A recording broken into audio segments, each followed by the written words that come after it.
Olá, tudo bem?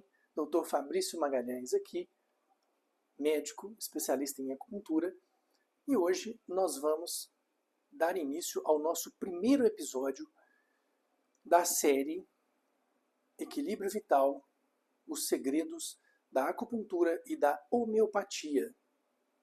Primeiro vamos entender um pouco sobre o que é acupuntura, quais são os seus princípios, quais são as suas bases, assim como o que é homeopatia, quais são os seus princípios e suas bases, e como que elas agem no corpo diante de um agravo à saúde. Então, primeiro, vamos entender o que a gente chama aqui no Ocidente de acupuntura, que na verdade ela é um pouco mais abrangente do que simplesmente inserir a agulha, colocar a agulha em pontos pelo corpo. Esse é o significado etimológico da palavra. Acus, agulha, puntura, inserir, colocar, punturar um ponto de acupuntura no corpo. Isso é a palavra acupuntura. Mas a acupuntura, para nós aqui no Ocidente, né, quando a gente faz essa visão da acupuntura, ela está abrangendo toda a medicina chinesa. Então, ela tem os seus pilares que são a acupuntura, o pilar acupuntura, chamado acupuntura, que neste pilar nós temos moxa, bustão, nós temos ventosa terapia, nós temos o tuiná, nós temos auriculoterapia. Todas essas técnicas estão neste pilar, nesse primeiro pilar chamado acupuntura. Então, como vocês podem ver, não é apenas o ato de inserir a agulha, a gente tem mais recursos nesse pilar. A gente também tem um outro pilar conhecido como fitoterapia. A fitoterapia é quando a gente utiliza medicamentos fitoterápicos chineses, de origem chinesa, né, fitoterapia chinesa, usando os princípios da medicina chinesa, as teorias de base, para a gente identificar um padrão de desarmonia e prescrever para um paciente. Então a gente também pode tratar através da fitoterapia chinesa. Um outro pilar é a dietoterapia chinesa, que não tem nada a ver com a dietoterapia da nutrição que a gente tem aqui no Ocidente. A dietoterapia chinesa, ela leva em consideração não as calorias, né, o tipo de alimento, a gente leva em consideração o aspecto energético desse alimento. Se esse alimento é um alimento quente, se ele é um alimento yang, se ele é um alimento yin, se ele é um alimento que vai colocar para fora uma energia perversa, por exemplo, que é um qi, né? Se esse alimento ele vai nutrir, mas não no sentido nutricional de calorias, de nutrição, né? Não, mas ele vai nutrir a energia vital do indivíduo. Então, essa é a dietoterapia. Ela é também prescrita baseada nos princípios da medicina chinesa. Então, se esse paciente está apresentando uma deficiência, por exemplo, de Qi Shui, a gente vai prescrever alimentos de energia Shui Sangue. A gente vai prescrever alimentos que nutrem o sangue, alimentos que aumentam a energia. Se esse paciente tem uma deficiência de Yin, de Shen, uma deficiência de Yin, da energia Yin dos rins, por exemplo, a gente vai prescrever alimentos que corroboram para a nutrição dessa energia Yin do rim, por exemplo, né? Então, um quadro muito comum por deficiência de Yin é a menopausa, o momento em que a mulher está no climatério e ela tem aquelas ondas de calor. Então, existem alimentos e fitoterápicos e a inserção de agulhas que tratam essa condição. Um outro pilar que nós temos são os exercícios terapêuticos. Esses exercícios terapêuticos são muito utilizados na China, né? E a gente vê aqui pelo Brasil por vários lugares, que são aqueles exercícios em que a pessoa faz um Tai Chi Chuan, um Liang Kun, faz um Qi Kun, que são práticas terapêuticas que são relacionadas com exercícios às vezes mais lentos, respiratórios, associando a respiração e a mobilização da energia interna, que é diferente dos nossos exercícios ocidentais. Então, eles têm objetivos diferentes, de circular o Qi e o Shui, de fortalecer a nossa energia vital. Todos eles são baseados nos princípios da medicina chinesa, como eu disse até o momento. Além disso, nós também temos, além dos exercícios terapêuticos, nós temos a meditação. Então a gente tem várias técnicas de meditação conhecidas, as mais conhecidas, né, são atenção plena, mindfulness, né, e outras, zazen, por exemplo. Então todas essas técnicas, quando aplicadas, elas promovem essa circulação do Qi e Shui e tratamento. Às vezes tem técnicas, por exemplo, que a pessoa concentra na circulação pelos meridianos, são canais de energia. Em um dado momento eu vou explicar um pouco mais sobre isso.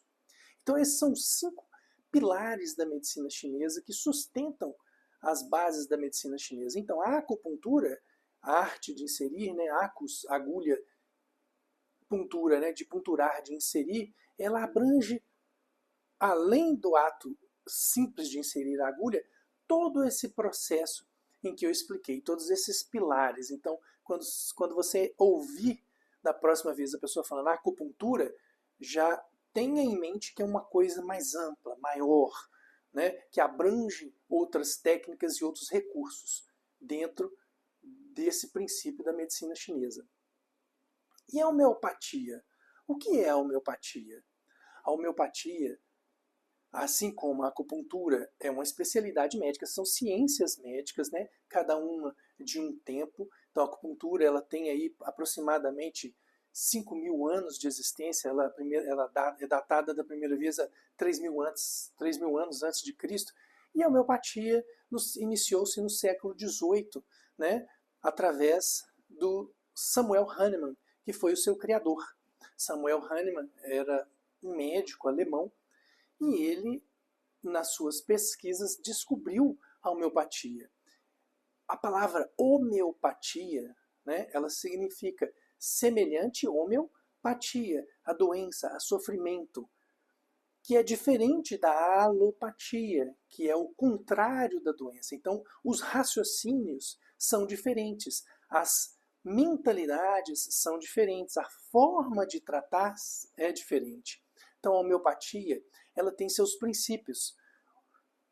Um princípio da homeopatia, o primeiro princípio, é o princípio da similitude, que é o semelhante cura o semelhante. Então, um remédio que manifesta em um indivíduo são, né, aqueles sinais e sintomas que uma doença manifesta, ele cura aquela doença. Isso que o Hahnemann, de uma forma bem resumida, claro, percebeu nas suas experimentações e começou a utilizar a homeopatia para isso. Então, esse é o primeiro princípio da homeopatia, similitude. O segundo princípio é medicamento único.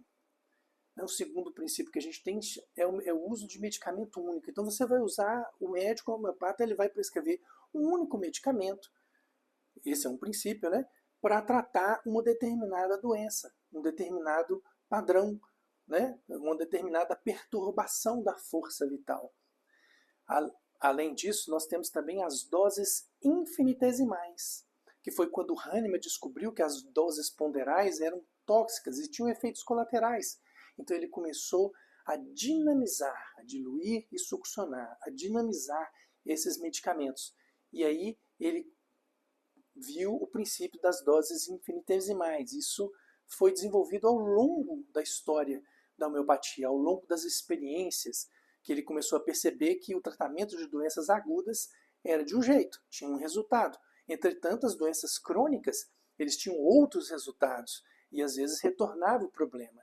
Então, ele começou a perceber que existia muito mais do que aquilo que ele estava percebendo no início dos seus estudos. Tanto é que Hahnemann demorou 12 anos para formar todo esse conhecimento a respeito das doenças crônicas. Então, inicialmente, as doses infinitesimais foi com o objetivo de evitar toda aquela sintomatologia, aqueles efeitos colaterais que um medicamento, em sua matéria bruta, pode gerar no organismo. Além, então, da similitude do medicamento único e doses infinitesimais, nós temos também a autoexperimentação. Então, um médico homeopata, normalmente ele experimenta os medicamentos e vê quais são os sinais e sintomas que esse medicamento apresenta no organismo dele. Dessa forma, ele começa a entender e a conhecer mais profundamente esses medicamentos. E, consequentemente, conhecendo através da autoexperimentação, que é o quarto princípio da homeopatia, ele vai entender melhor esses medicamentos, além do que está descrito nos livros, na matéria médica. Bom, então o que converge essas duas ciências maravilhosas, essas duas especialidades médicas?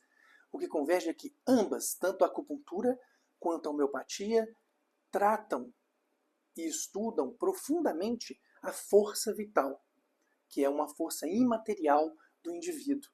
Na medicina chinesa, a gente chama essa força vital de Qi, traduzido de uma forma muito simplista como energia.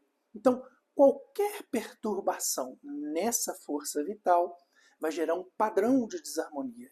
E existem diversas coisas que podem influenciar nessa perturbação da força vital. Seja um estilo de vida, seja alimentação, uso de bebidas, seja um fator externo, uma doença, seja uma emoção que foi gerada, né, internamente.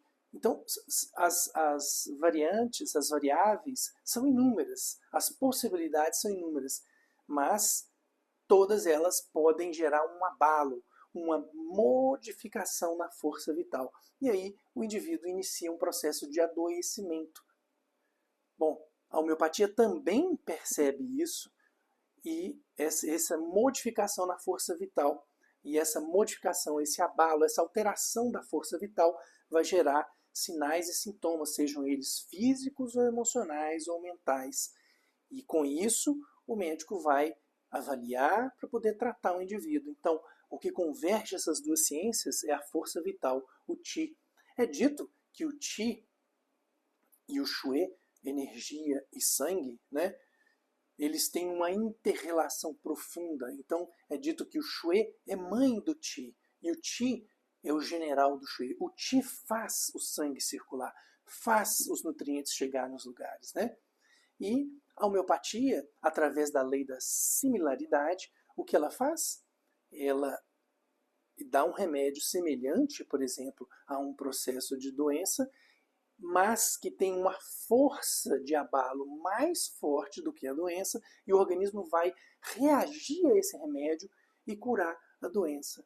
Então, o que converge as duas ciências é a força vital.